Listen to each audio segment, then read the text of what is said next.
ॐ भूर्भुवः स्वः तत्सवितुर्वरेण्यं भर्गो देवस्य धीमहि धियो यो नः प्रचोदयात् ॐ शान्ति शान्ति शान्तिः. Namaskar, my dear friends. This is video number 53 on the Gospel of Sri Ramakrishna Parmahamsa. This video starts with chapter number 47. Master scolds Shambabu. Master scolds Shambabu. Sham. Sir, if God alone does everything, how is it that man is punished for his sins? Master, how like a goldsmith you talk. Narendra. In other words, Shyambabu has a calculating mind, like a goldsmith who weighs things with his delicate balance. Master, I say, oh my foolish boy, eat the mangoes and be happy. What is the use of your calculating how many hundreds of trees, how many thousands of branches, and how many millions of leaves there are in the orchard? You have come to the orchard to eat mangoes. Eat them and be contented. To Sham. You have been born in this world as a human being to worship God. Therefore, try to acquire love for His lotus feet. Why do you trouble yourself to know 100 other things?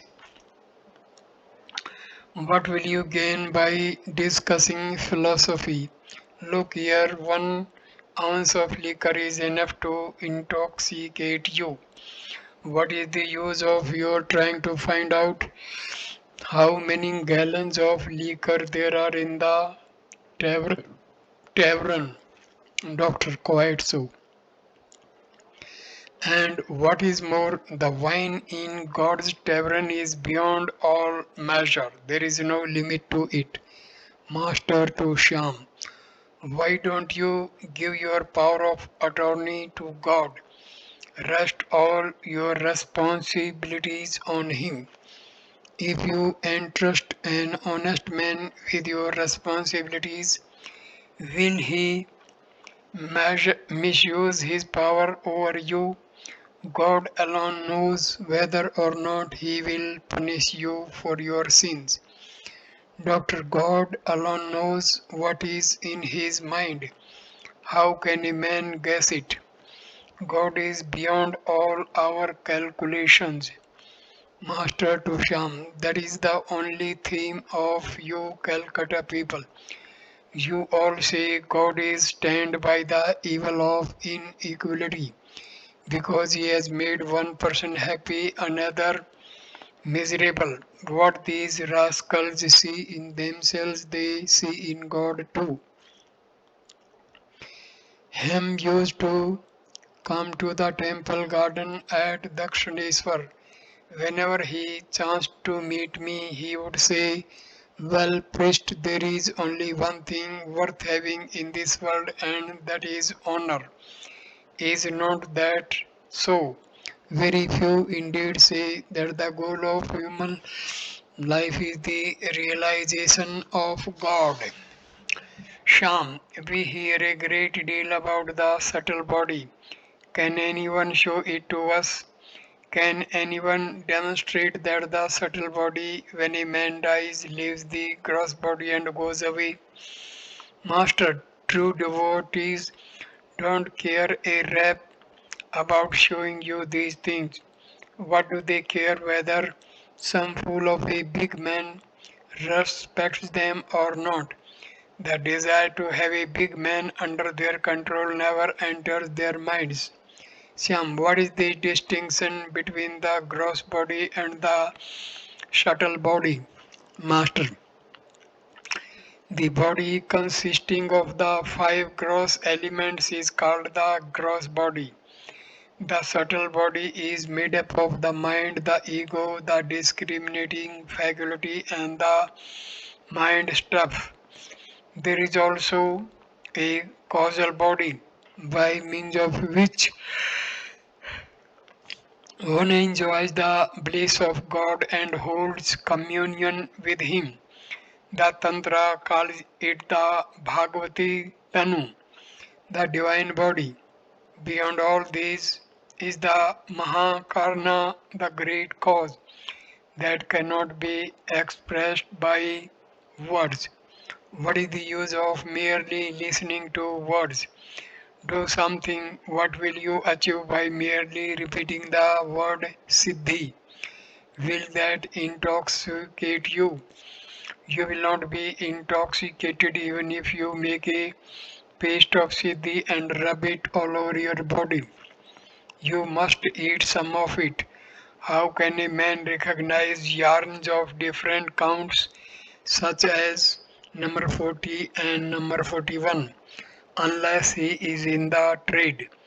Those who trade in yarn do not find it all difficult to describe a thread of a particular count. Therefore, I say,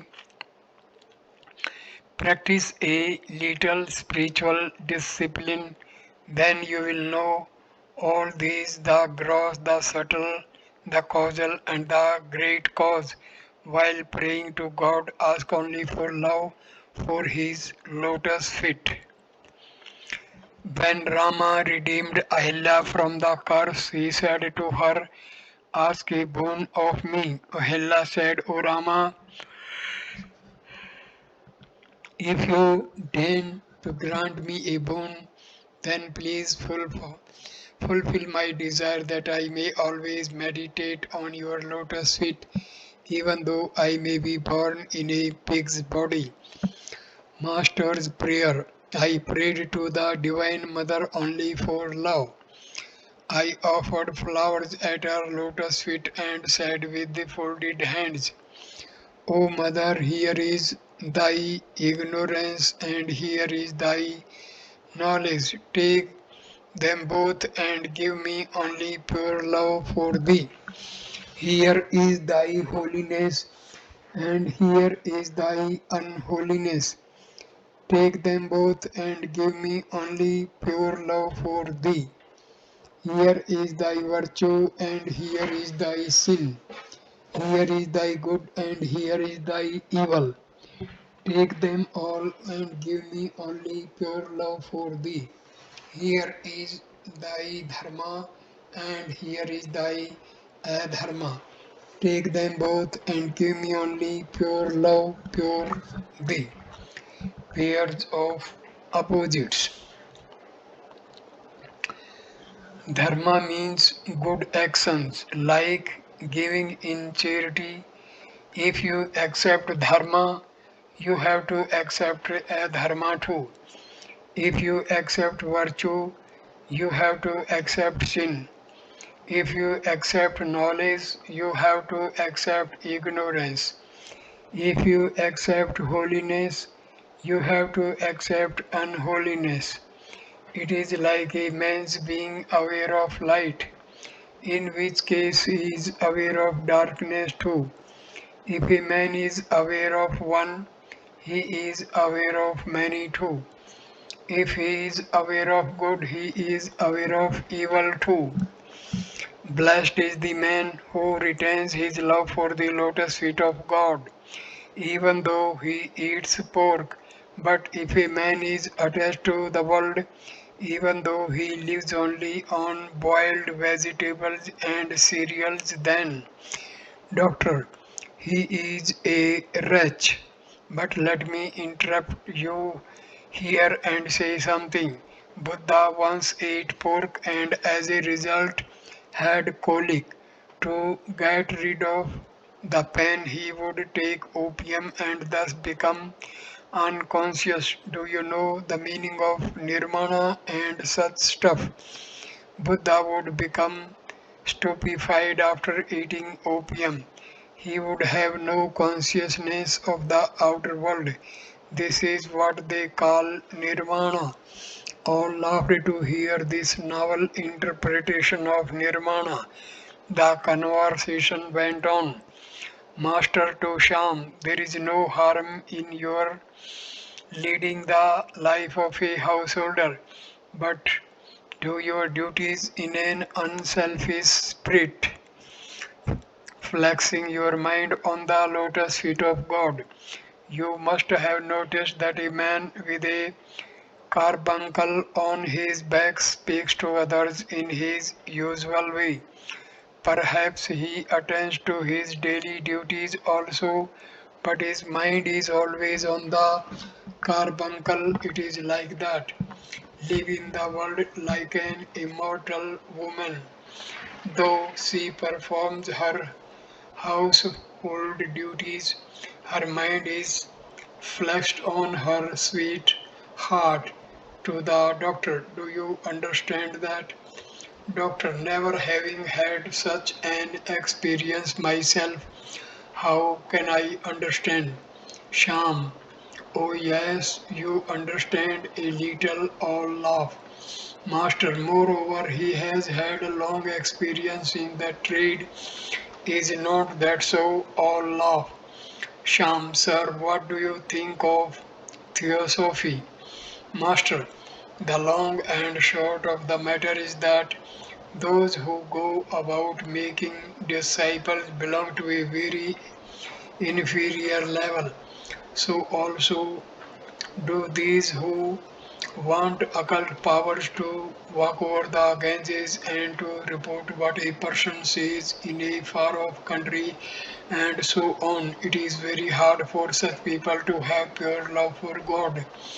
Sham. But the Theosophists have been trying to re-establish the Hindu religion, Master. I do not know much about them, Sham. You can learn from Theosophy where the soul goes after death, whether to the lunar sphere or the stellar sphere or some other region, Master. That may be, but let me tell you my own attitude. Once a man asked Hanuman what day of the lunar fortnight is it. Hanuman replied, I know nothing about the day of the week, the day of the lunar fortnight, the position of the stars in the sky, or any such thing, or Rama alone. I meditate, that is my attitude too. Shama, the Theosophists believe in the existence of Mahatmas. Do you believe in them, sir? Master, if you believe in my words, I say yes. But now please leave these matters alone. Come here again when I am a little better. Some way will be found for you to attain peace of mind. If you have faith in me, you must have noticed that I don't accept any gift of money or clothes. We do not take any collection here. That is why so many people come laughter to the doctor. If you won't take offense, I shall tell you something. It is this. You have had enough of such things as money, honor, lecturing, and so on. Now, for a few days, direct your mind to God and come here now and then. Your spiritual feeling will be kindled by hearing words about God. After a little while, as the doctor stood up to take his leave, Girish Chandra Ghosh entered the room and bowed low before the master. Dr. Sarkar was pleased to see him and took his seat again. Doctor pointing to Grace, of course, he would not come as long as I was here. No sooner am I about to leave than he enters the room. Grace and Dr. Sarkar began to talk about the science association established by the latter. Master, will you take me there one day? Doctor, if you go there, you will lose all consciousness at the sight of the wondrous works of God. Master, oh, indeed. Doctor to Greece, whatever you may do, please do not worship him as God. You are turning the head of this good man. Greece, what else can I do? Oh, how else shall I regard a person who has taken me across this ocean of the world and what is still more, the ocean of doubt? There is nothing in him that I do not hold sacred. Can I ever look on even his excreta as filthy? Doctor, this question of excreta doesn't bother me. I too have no feeling of repugnance. Once a grocer's child was brought to my office for treatment. His bowels moved there, all covered their noses with clothes, but I sat by his side for half an hour without putting a handkerchief to my nose. Besides, I cannot cover my nose when the scavenger passes by me with a tub on his head. No, I cannot do that. I know very well that there is no difference between a scavenger and myself. Why should I look down on him? Can't I take the dust off his meaning Sri Ramakrishna's feet? Look here. The doctor saluted Sri Ramakrishna and touched the master's feet with the forehead. Doctor, what is there? Grace, oh, the angels are saying, blessed, blessed be this auspicious moment. Doctor, what is there to marvel at in taking the dust of a man's feet? I can take the dust of everybody's feet. Give me all of you the dust of your feet. The doctor touched the feet of all the devotees. Narendra to the doctor. We think of him, meaning the master, as a person who is like God. Do you know, sir, what it is like? There is a point between the vegetable creation and the animal creation where it is very difficult to determine whether a particular thing is a vegetable or an animal. Likewise, there is a stage between the man world and the God world where it is extremely hard to say whether a person is a man or a god. Dr. Well, my dear young friend, one cannot apply analogies to things divine. Narendra, I don't say that he is God. What I am saying is that he is a good, godlike man. Dr. Sarkar on expressing feelings. Doctor, one should express one's feelings in such a matter. It is bad to give vent to them. Alas, no one understands my own feelings. Even my best friend thinks of me as a stern and cruel person. Even people like you will perhaps one day throw me out after beating me with your shoes. Master, don't say such a thing. They love you so much. They await your coming as eagerly as the bridesmaids in the bridal chamber await the coming of the groom. Grace, everyone has the greatest respect for you.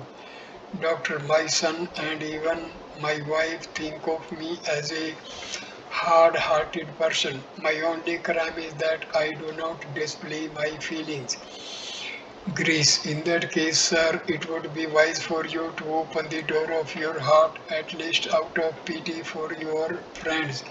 For you see that your friends cannot otherwise understand you. Doctor, will you believe me when I say that my feelings get worked up even more than yours? To Narendra, I shed tears in solitude. To Sri Ramakrishna, well, may I say something? When you are in ecstasy, you place your foot on others' bodies. That is not good. Master, do you think I know at the time that I am touching another with my foot? Doctor, you feel that it is not the right thing to do, don't you? Master, how can I explain to you what I experience in Samadhi? After coming down from that state, I think sometimes that my illness may be due to Samadhi. The thing is, the thought of God makes me mad. All this is the result of my divine madness. How can I help it? Doctor, now he accepts my view. He expresses regret for what he does. He is conscious that the act is sinful. Master to Narendra, you are very clever. Why don't you answer? Explain it all to the doctor. Cause of Master's illness, grace to the doctor. Sir, you are mistaken. He is not expressing regret for touching the bodies of the devotees during Samadhi. His own body is pure, untouched by any sin. That he touches others in this way is for their good. Sometimes he thinks that he may have got this illness by taking their sins upon himself. Think of your own case. Once you suffered from colic. Didn't you have regrets at the time for sitting up and reading till very late at night? Does that prove that reading till the late hours of the night is in itself a bad thing? He, meaning Sri Ramakrishna, to may be sorry that he is ill, but that does not make him feel that it is wrong on his part to touch others for their welfare. Dr. Sarkar felt rather embarrassed and said to Grace, I confess my defeat at your hands. Give me the dust of your feet, he saluted Grace. Doctor to Narendra. Whatever else one may say about him, meaning Grace, one must admit his intellectual power. Narendra to the doctor. You may look at the thing from another standpoint. You can devote your life to scientific research without giving a thought to your health or comfort. But the science of God is the grandest of all sciences. Is not it natural for him to risk his health to realize him? Doctor, all religious reformers, including Jesus, Chaitanya, Buddha, and Muhammad, were in the end filled with egotism. They all said, whatever I say is alone true.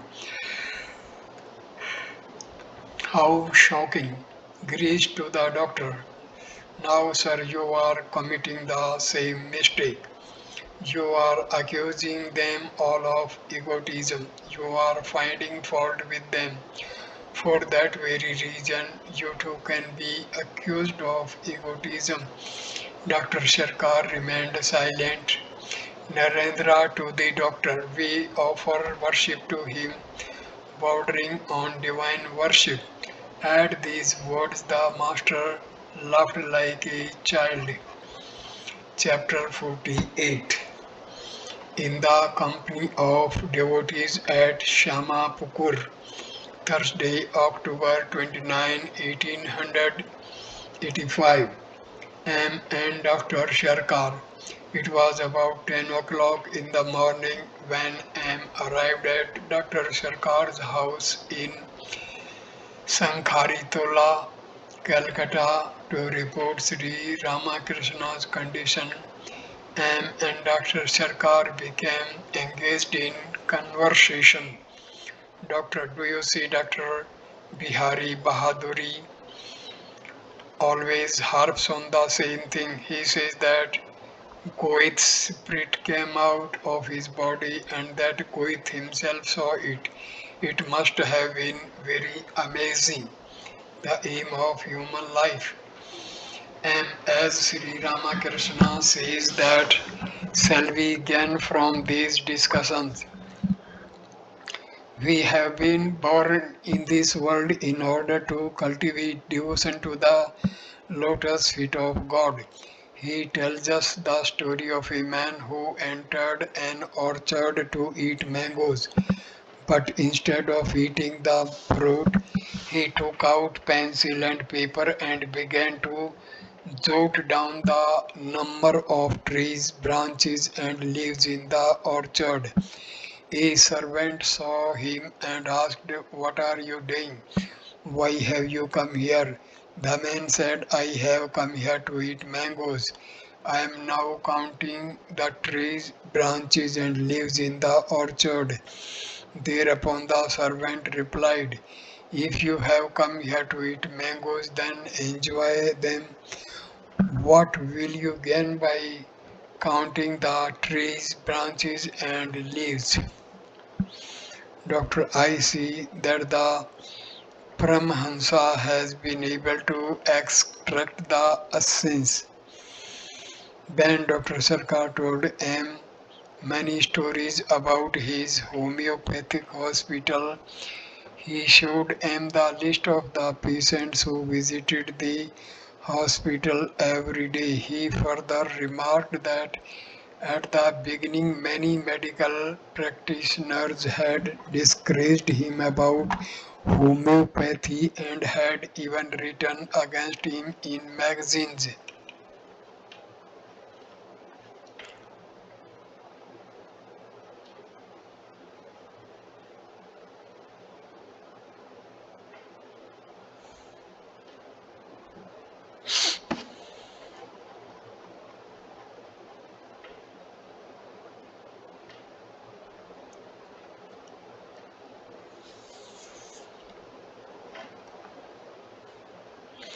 And Dr.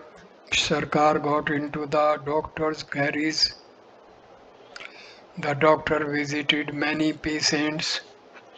He entered a house of the Tagore family at Pathuria Ghata and was detained there by the head of the family. Returning to the carriage, he began to talk to M. Doctor, I was talking to that gentleman about the Paramahamsa. We also talked about theosophy and Colonel Olcott.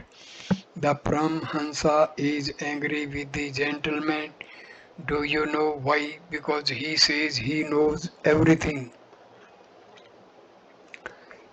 No. Why should the master be angry? I heard that they once met each other. Paramhansa Deva was talking about God. The gentleman said, oh yes, I know all that. Doctor, he has donated 32,500 rupees to the Science Association. They drove on talking about Sri Ramakrishna's illness and the care that should be taken of him. Doctor, do you intend to send him back to Dakshineshwar? No, sir, that would greatly inconvenience the devotees. They can always visit him if he is in Calcutta. Doctor, but it is very expensive here. The devotees don't mind that. All they want is to be able to serve him. As regards the expense, it must be borne whether he lives in Calcutta or at the Dakshineshwar. But if he goes back to Dakshineshwar, the devotees won't always be able to visit him, and that will cause them great worry. Dr.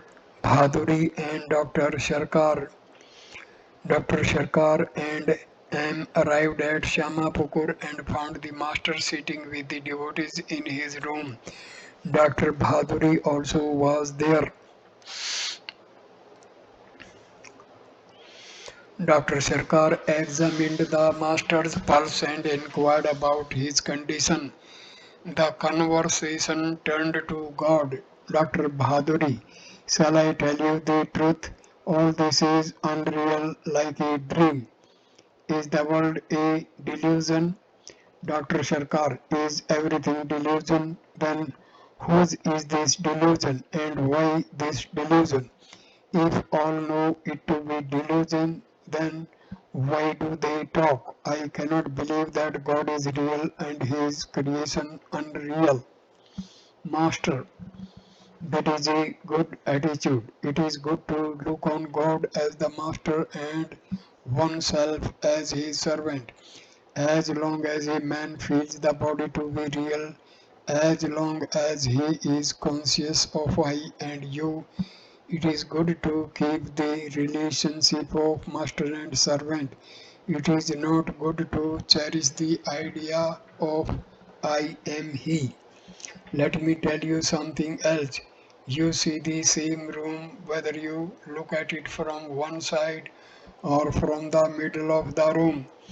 Dr. Bahaduri to Sarkar, Dr. Sarkar, what I have just said you will find in the Vedanta. You must study the scriptures, then you will understand. Dr. Sarkar, why so? Has he, meaning the master, acquired all this wisdom by studying the scriptures? He too supports my view. Can't one be wise without reading the scriptures? Master, but how many scriptures I have heard? Dr. Sarkar, a man may mistake the meaning if he only hears.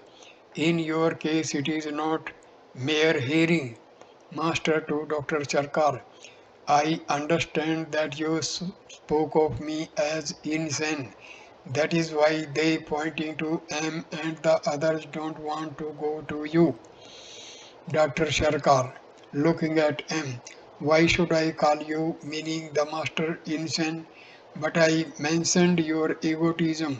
Why do you allow people to take the dust off your feet? M, otherwise they weep. Dr. Sarkar, that is their mistake. They should be told about it. M, why should you object to their taking the dust off his feet? Does not God dwell in all beings? Dr. Sarkar, I do not object to that. Then you must take the dust off everyone's feet. M. But there is a greater manifestation of God in some men than in others. There is water everywhere, but you see more of it in a lake, a river, or an ocean. Will you show the same respect to a new bachelor of science as you do to a Fara, do, do to Faraday? Dr. Sarkar, I agree with that, but why do you call him God? Why do we salute each other? It is because God dwells in everybody's heart. You have not given much thought to this subject, Master. To Dr. Sarkar, I have already told you that some people reveal more of God than others.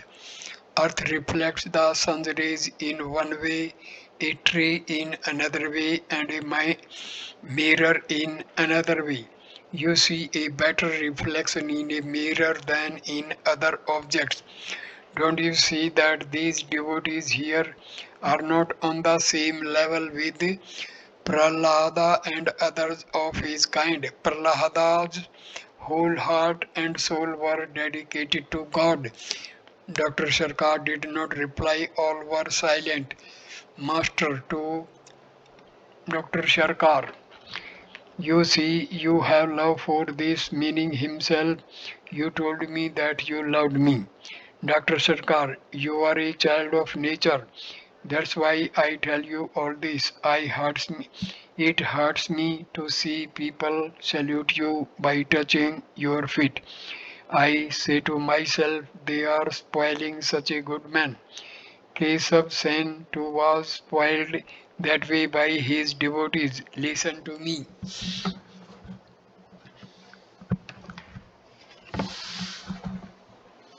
Master sharply reprimands Dr. Sharkar. Master, listen to you. You are greedy, lustful, and egotistic. Dr. Bahaduri to Dr. Sharkar, that is to say, you have the traits of a Jiva, an embodied being. These are his traits: lust, egotism, greed for wealth, and a hankering after name and fame. All embodied beings have these traits. Dr. Sarkar to the master, if you talk that way, I shall only examine your throat and go away. Perhaps that is what you want. In that case, we should not talk about anything else. But if you want discussion, then I shall see what I think to be right. All remained silent. After a while, the master became engaged in conversation with Dr. Bhaduri, paths of negation and affirmation. Master, let me tell you the truth. He, meaning Dr. Sarkar, is now following the path of negation. Therefore, he discriminates following the process of niti niti and reasons in this way. God is not the living beings. He is not the universe. He is outside the creation. But later he will follow the path of affirmation and accept everything as the manifestation of God. By taking off one by one the seeds of a banana tree, one obtains the pith. The seeds are one thing and the pith is another. The seeds are not the pith and the pith is not the seed. But in the end, one realizes that the pith cannot exist apart from the seeds and the seeds cannot exist apart from the pith. They are part and parcel of one and the same banana tree. Likewise, it is God who has become the 24 cosmic principles. It is He who has become man. Three classes of devotees to Dr. Sharkar. There are three kinds of devotees: superior, mediocre, and inferior. The inferior devotees say God is out there. According to him, God is different from his creation. The mediocre devotee says God is the Antaryami, the inner guide. God dwells in everyone's heart.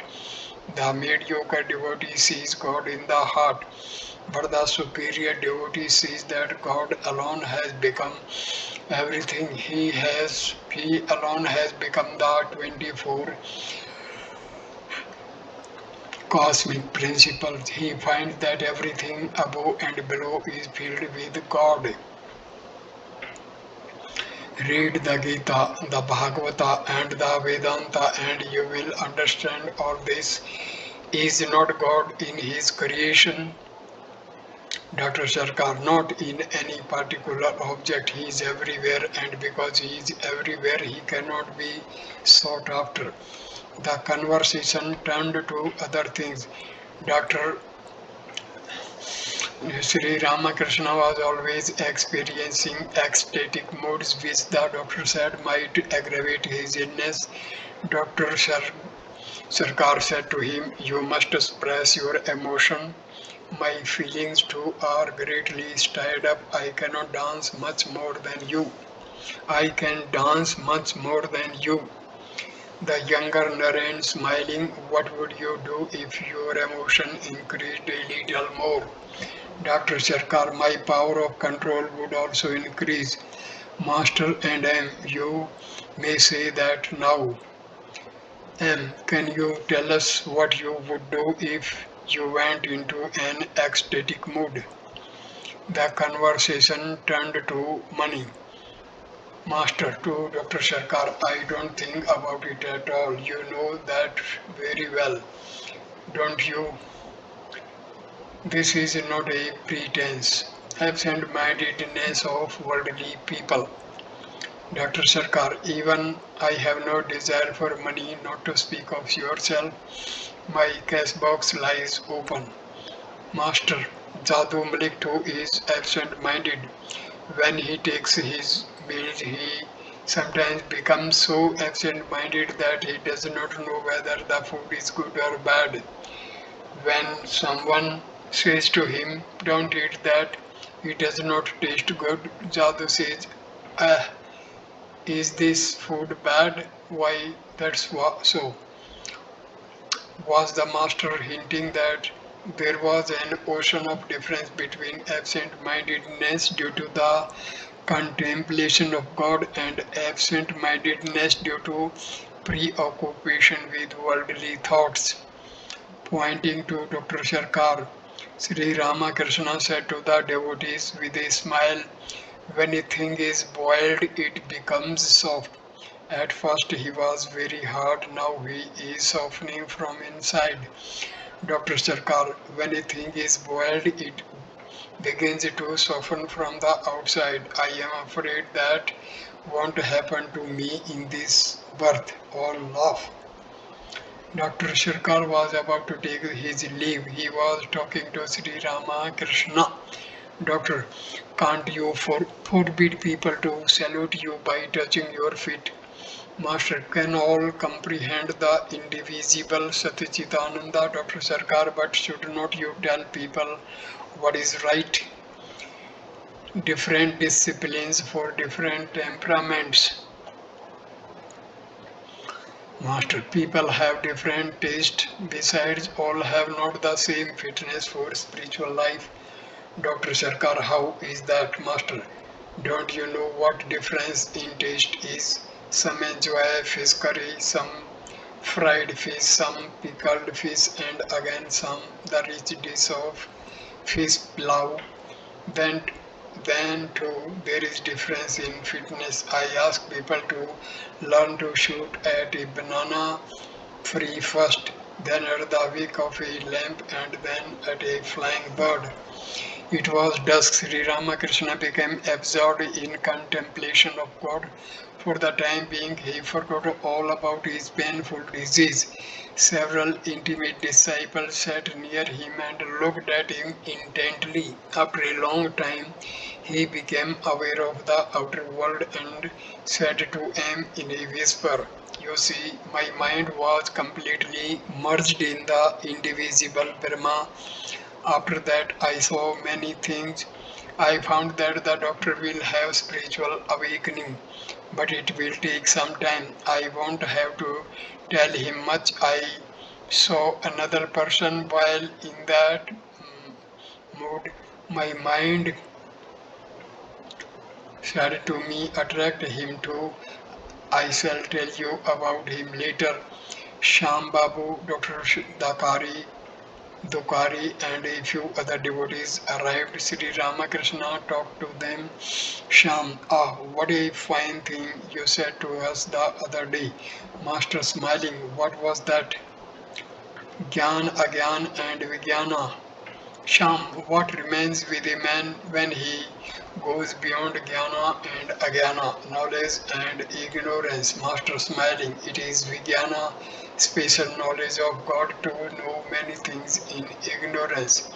To know that God dwells in all beings is knowledge, and what is Vijnana? It is to know God in a special manner, to converse with him and feel him to be one's own relative. To know that there is a fire in wood is knowledge, but to make a fire with that wood, cook food and that fire and become healthy and strong from that food is Vijnana. Shama smiling. And about the thorn, Master smiling. Yes, when a thorn gets into the sole of your foot, you procure a second thorn. After taking out the first thorn with the help of the second, you throw both thorns away. Likewise, you should procure the thorn of knowledge in order to remove the thorn of ignorance. After destroying ignorance, you should discard both knowledge and ignorance, then you attain Vijnana. Sri Ramakrishna was pleased with Shama Basu. He was quite an elderly person and wanted to devote his time to contemplation. This was his second visit to the master. Master's advice to Shama Basu. Master to Shama Basu. Give up worldly talk altogether. Don't talk about anything, whatever, but God. You see a worldly person coming near you. Leave the place before he arrives. You have spent your whole life in the world. You have seen that it is all hollow. Is not that so? God alone is substance and all else is illusory. God alone is real and all else has only a 2 days existence. What is there in the world? The world is like a pickled hog plum. One craves for it, but what is there in a hog plum? only skin and pit, and if you eat it, will have colic. Sham, yes, sir, everything you have said is true. Nature of the world, Master. For many years you have devoted yourself to various worldly things. You will not be able to think of God and meditate on Him in this confusion of the world. A little solitude is necessary for you, otherwise, your mind will not be steady. Therefore, you must fix a place for meditation at least half a mile away from your house. Sham Basu remained silent a few moments. He appeared absorbed in thought. Master smiling, besides all your teeth are gone, why should you bother so much about the Durga Puja? Oh, laugh, a man used to celebrate the worship of Durga with the sacrifice of gods and with other ceremonies. He continued the worship many years and then stopped it. A friend asked him, why don't you perform the Durga Puja anymore? Brother, replied the man, my teeth are all gone. I have lost the power to chew goat meat. Sham, oh, how sweet these words are. Master, smiling, this world is a mixture of sand and a sugar. Like the ant, one should discard the sand and eat the sugar. He who can eat the sugar is clever indeed. Build a quiet place for thinking of God, a place for your meditation. Have it ready, I shall visit it. Sham. Sir, is there such a thing as reincarnation? Shall we be born again, Master? Ask God about it. Pray to Him sincerely. He will tell you everything. Speak to Jadoo Malik, and he himself will tell you how many houses he has and how many government bonds. It is not right to try to know these things at the beginning. First of all, realize God, then He Himself will let you know whatever you desire. Shama, sir, how much wrong, how many sinful things a man does in this world. Can he ever realize God? Master, if a man practices spiritual discipline before his death, and if he gives up his body praying to God and meditation on Him, when will sin touch him? It is no doubt the elephant's nature to smear his body with dust and mud even after his bath, but he cannot do so if the mahout takes him into the stable immediately after his bath. In spite of his serious illness, the master keenly felt the sorrow and suffering of man. Day and night he thought about their welfare. The devotees wondered at his compassion. The assurance of Sri Ramakrishna that no sin can touch a man if he gives up his body while praying to God was deeply impressed on their minds. Friday, October 30, 1885. It was 9 o'clock in the morning. Sri Ramakrishna was talking with M. In his room, no one else was present. M was going to Dr. Sarkar to report his condition and bring him to examine the master. Master on Purna and Manindra. Master to M, smiling. Purna came this morning. He has such a nice natural. Manindra has an element of Prakriti of womanliness. He has read the life of Chaitanya and understood the attitude of the gopis. He has also realized that God is Purusha and man is Prakriti and that man should worship God as his handmaid. How remarkable! And it is true, sir. Purna was then 15 or 16 years old. Sri Ramakrishna always longed to see him. But his relatives did not allow him to visit the master. One night before his illness, Sri Ramakrishna had been so eager to see Purna that he had suddenly left Dakshineswar and arrived at M's house in Calcutta. M had brought Purna from his home to see Sri Ramakrishna. The master had given the boy many instructions about prayer and afterwards returned to Dakshineswar. Manindra was about the same age as Purna. The devotees addressed him as Khokha. He used to dance in ecstasy when he heard the chanting of God's name.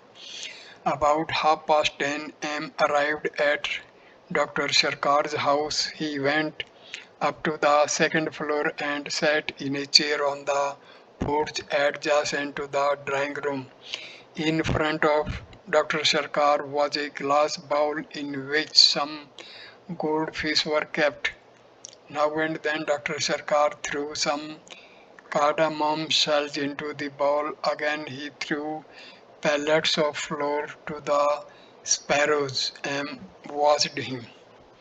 Dr. Sarkar on Bhakti and Jnana.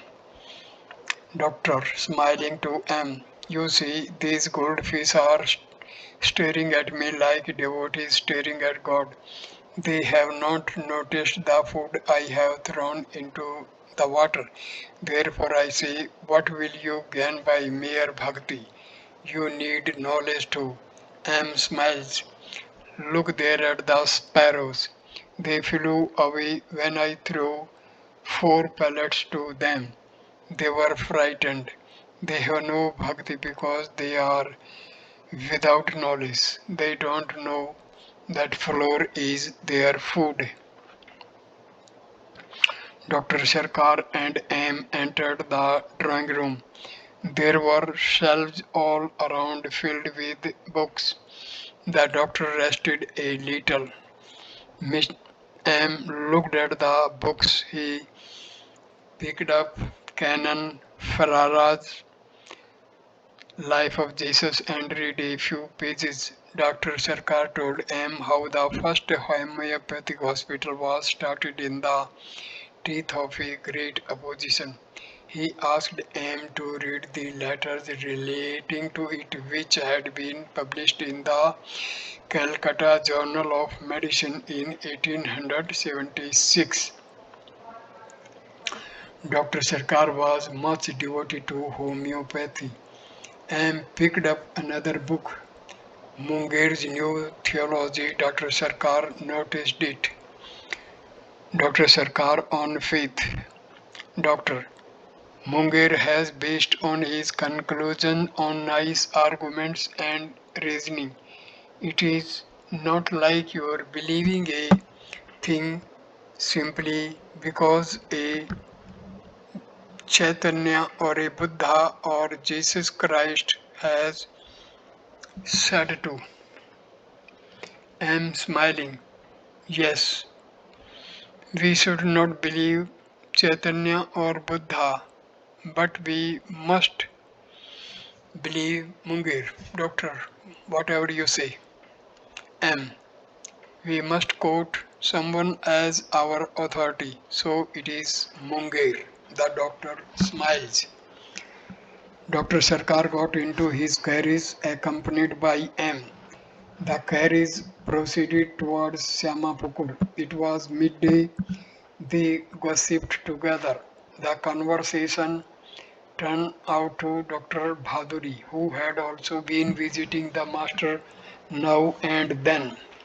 M smiling, Bhaduri said about you that you must begin all over again from the stone and brick bat.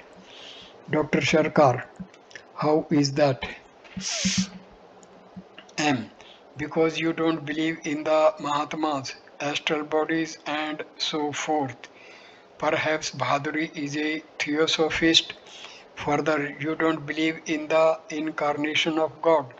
That's why he teased you, saying that when you died this time you would certainly not be reborn as a human being. that would be far off.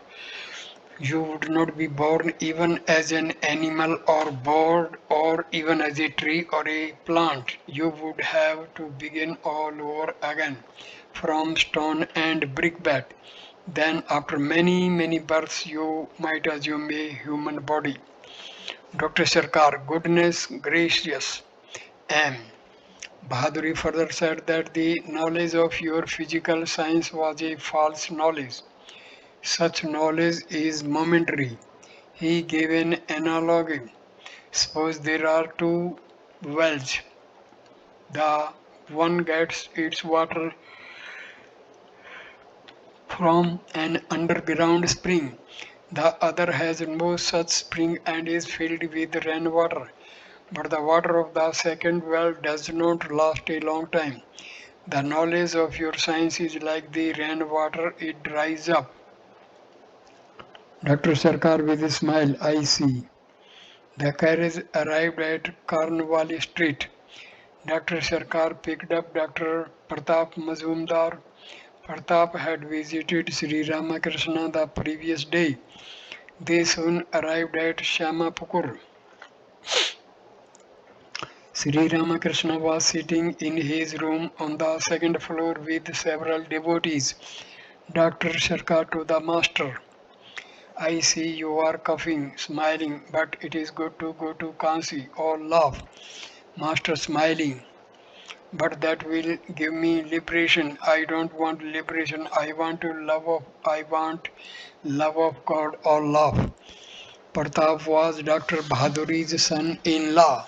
Sri Ramakrishna was speaking to Pratap in praise of his father-in-law.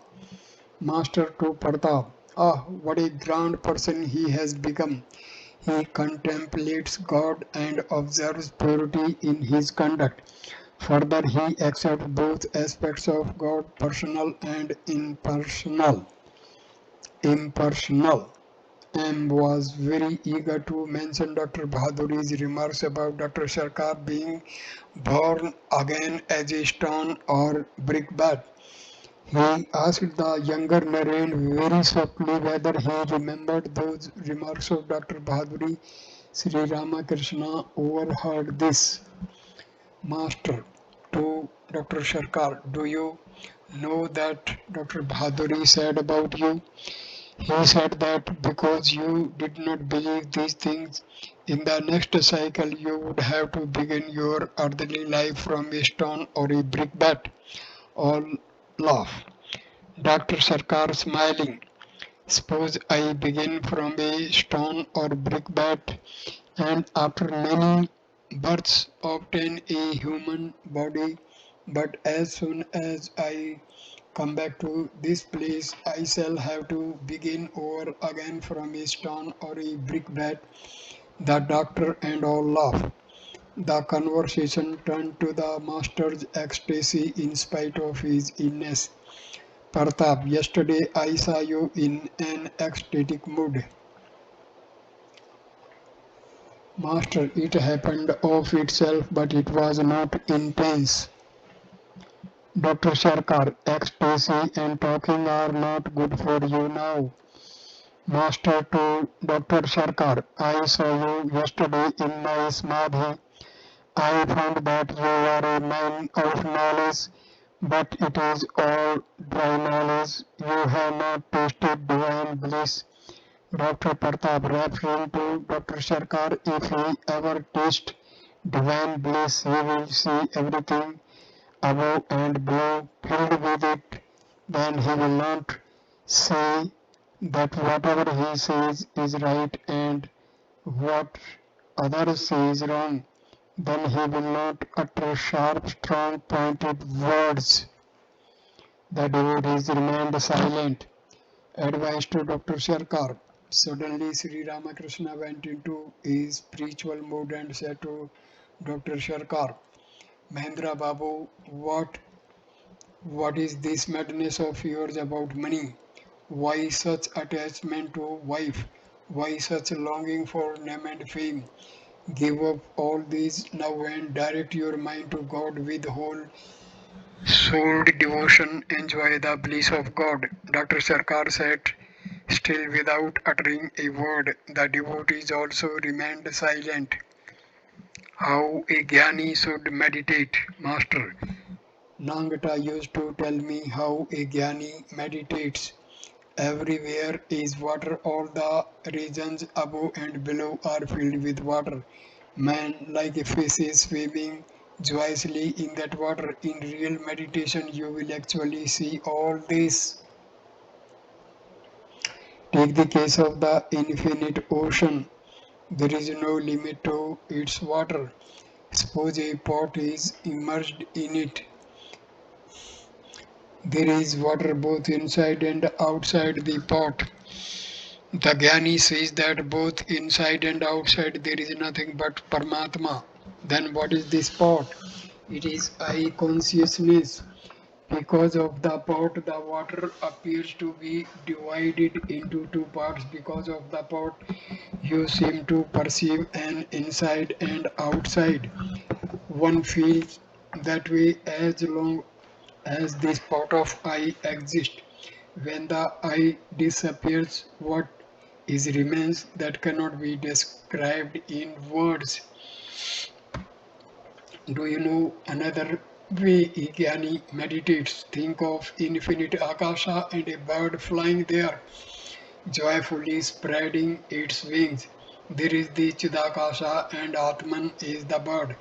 The bird is not imprisoned in a cage. It flies in the Chidakasha. Its joy is limitless. The devotee listened with great attention to these words about meditation. After a time, Pratap resumed the conversation. Pratap to Dr. Sharkar, when one thinks seriously, one doubtedly sees everything as a mere shadow. Dr. Sharkar, if you speak of a shadow, then you need three things: the sun, the object, and the shadow. How can there be any shadow without an object? And you say that God is real and the creation unreal.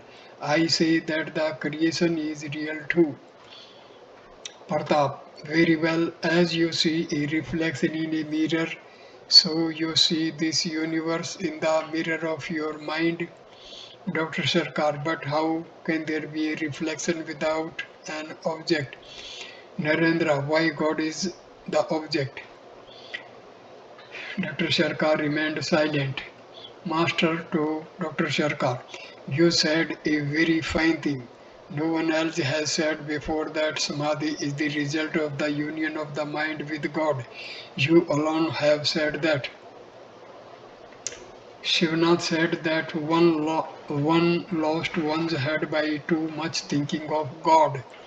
In other words, one becomes unconscious by meditating on the universal consciousness. Think of it.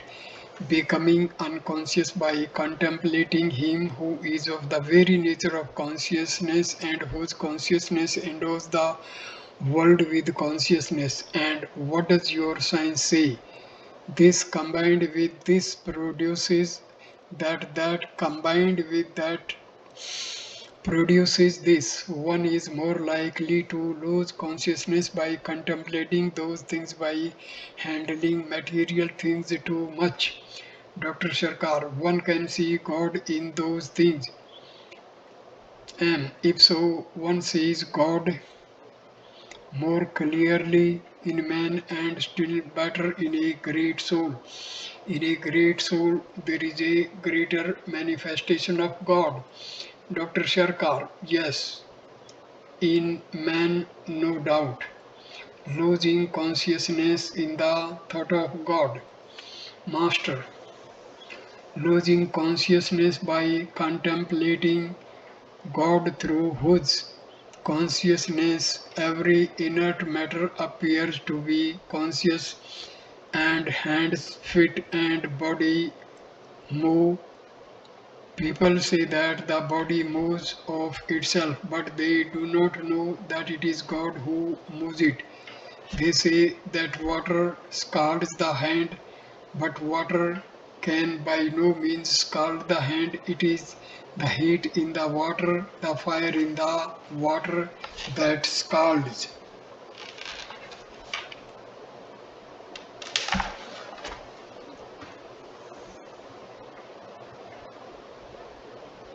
Rice is boiling in a pot, potatoes and eggplant are also jumping about it in the pot. The children say that the potatoes and eggplant jump off themselves. They do not know that there is fire underneath. Man says that the sense organs do their work of themselves, but he does not know that inside dwells he whose very nature is consciousness. Dr. Sarkar stood up. He was about to take his leave. Sri Ramakrishna also stood up. Dr. Sarkar, people call on God when they are faced with a crisis. Is it for the mean fun of it that they say, O Lord, thou, you speak of God because of that trouble in your throat? You have now fallen into the clutches of the cotton cardder. You had better speak to the carder. I am just quoting your own words. Master, there is nothing for me to say. Dr. Sharkar, why not? We lie in the lap of God. We feel free with Him. To whom should we speak about our illness if not to him? Master, right you are. Once in a while I try to speak to him about it, but I do not succeed. Dr. Sarkar, why should you even speak to him? Does he not know of it? Master, smiling. A Muslim, while saying his prayers, shouted, O Allah, O Allah. Another person said to him, You are calling on Allah. That is all right, but why are you shouting like that? Don't you know that he hears the sound of the anklets on the feet of an ant? Story of Vilva Mangal. When the mind is united with God, one sees Him very near in one's own heart. But you must remember one thing, the more you realize this unity, the farther your mind is withdrawn from the worldly things. There is the story of Vilva Mangal in the Bhaktmala. He used to visit a prostitute. One night he was very late in going to her house. He had been detained at home by the Shraddha ceremony of the father and mother. In his hands he was carrying the food offered in the ceremony to feed his mistress. His whole soul was so set upon the woman that he was not at all conscious of his movements. He did not even know how he was walking. There was a yogi seated on the path, meditating on God with eyes closed. Vilva Mangal stepped on him. The yogi became angry and cried out, What? Are you blind? I have been thinking of God and you step on my body. I beg your pardon, said Vilva Mangal, but may I ask you something? I have been unconscious thinking of a prostitute, and you are conscious of the outer world through though thinking of God. What kind of meditation is that? In the end, Vilu Mangal renounced the world and went away in order to worship God. He said to the prostitute, You are my guru. You have taught me how one should yearn for God. He addressed the prostitute as his mother and gave her up. Dr. Sharkar, to address a woman as mother is the tantric form of worship. Stories of the Bhagavata scholars. Master, listen to a story. There was a king who used daily to hear the Bhagavata recited by a Pandit. Every day, after explaining the sacred book, the Pandit would say to the king, O king, have you understood what I have said? And every day the king would reply, You had better understand it first yourself. The Pandit would return home and think, Why does the king talk to me that way day after day?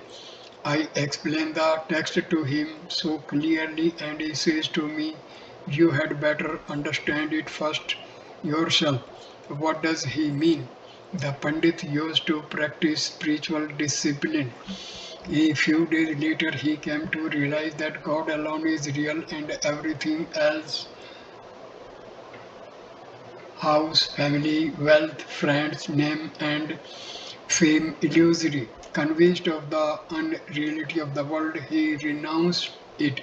As he left home, he asked a man to take this message to the king. O king, I now understand. Here is another story. A man needed a scholar of the Bhagavata to expound the sacred text to him every day. But it was very difficult to procure such a scholar. After he had searched a great deal, another man came to him and said, Sir, I have found an excellent scholar of the Bhagavata. Very well, said the man. Bring him here. The other man replied, But there is a little hitch. The scholar has a few plows and bullocks. He is busy with them all day. He must look after the cultivation of his land. He has not a moment's leisure. Thereupon the man who required the scholar said, I don't want a Bhagavata scholar who is burdened with plows and bullocks. I want a man who has leisure and can tell me about God. To Dr. Sarkar, do you understand? Dr. Sarkar remained silent. Uselessness of mere scholarship. Master, shall I tell you the truth? What will you gain by mere scholarship? The Pandits hear many things and know many things. The Vedas, the Puranas, the Tantras, but of what value is mere scholarship? Discrimination and renunciation are necessary. If a man has discrimination and renunciation, then one can listen to him. But of what use are the words of a man who looks on the world as the essential thing? What is the lesson of the Gita? It is what you get by repeating the word 10 times. As you repeat Gita, Gita, the word becomes reversed into Tagi, Tagi, which implies renunciation. He alone has understood the secret of the Gita, who has renounced his attachment to woman and gold and has directed his entire love to God. It is not necessary to read the whole of the Gita. The purpose of reading the book is served if one practices renunciation. Dr. Sarkar, a man once explained the meaning of Radha to me. He said to me, Do you know the meaning of Radha? Reverse the word and it becomes Dhara. That is the meaning. All love. Well, let us stop here for today. Dr. Sarkar left sat near Sri Ramakrishna and repeated the conversation he had at Dr. Sarkar's house. M. Dr. Sarkar was feeding the goldfish with cardamom shells and the sparrows with 4 pellets. He said to me, Did you notice the fish did not see the cardamom shells and therefore went away? First of all we want knowledge and then bhakti. Did you notice those sparrows? They too flew away when I threw the pellets of flour. They have no jnana, therefore they have no bhakti. Master smiling. That knowledge means the knowledge of the physical world, the knowledge of science. And he said further, must I believe a thing simply because a Chaitanya or a Buddha or a Christ has said it? That would not be proper. A grandson has been born to him. He praised his daughter-in-law highly. He said, I don't notice her at all in the house. She is so quiet and bashful. Master, he has been thinking of this place, meaning himself. His faith is growing. Is it possible to get rid of egotism altogether? Such scholarship, such fame, and he has so much money. but he does not show disrespect to what I say. It was about 5 o'clock in the afternoon. The devotees were sitting quietly in the room. Many outsiders also were present, all sat in silence. M was seated very near Sri Ramakrishna. Now and then they exchanged a word or two in a low voice. The master wanted to put on his coat. M helped him. Master to M. You see, nowadays it is not necessary for me to meditate much. All at once I become aware of the indivisible Brahma. Nowadays the vision of the Absolute is continuous with me. M did not reply. The room was full of men, all silent. Presently Sri Ramakrishna spoke. Master, well, all these people are sitting here without uttering a word. Their eyes are fixed on me. They are neither talking nor singing. What do they see in me? M said to the master, Sir, they have already heard many things you have said. Now they are seeing what they can never see anywhere else. A man always blissful of childlike nature, free from egotism and intoxicated with divine love. The other day you were pacing the outer room of Isan's house. We too were with you. A man came to me and said that he had never before seen such a happy person as you. M became silent. The room was still. A few minutes later, Sri Ramakrishna spoke to M in a whisper. Master, well, how is the doctor coming along? Does he now receive well the ideas of this place? And how can an effective seed fail to sprout? It must germinate somehow or other. I feel like laughing when I remember what you said the other day. Master, what was that?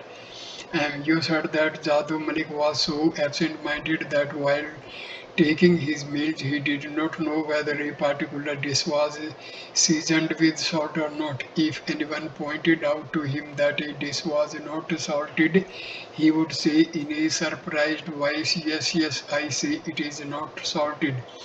You told this to the doctor because he had said to you that he was always absent-minded. You meant that he became absent-minded thinking of worldly things and not because of contemplation of God. Master, will he not pay attention to what I say? Of course he will. But he forgets many of your instructions because of his numerous duties. Today too, he made a nice remark when he said to look on a woman as mother is a spiritual discipline of the Tantra. Master, what did I say to that? You told him about that Bhagavata scholar who owned bullocks and plows. The master smiles. Further, you told him about the king who said to the Pandit of the Bhagavata, You had better understood it yourself first. The master smiled.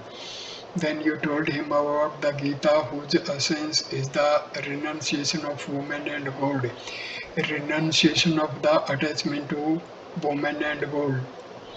You said to him, How can a worldly man who has not renounced woman and gold teach others? Perhaps he did not understand the drift of your words. He changed the subject.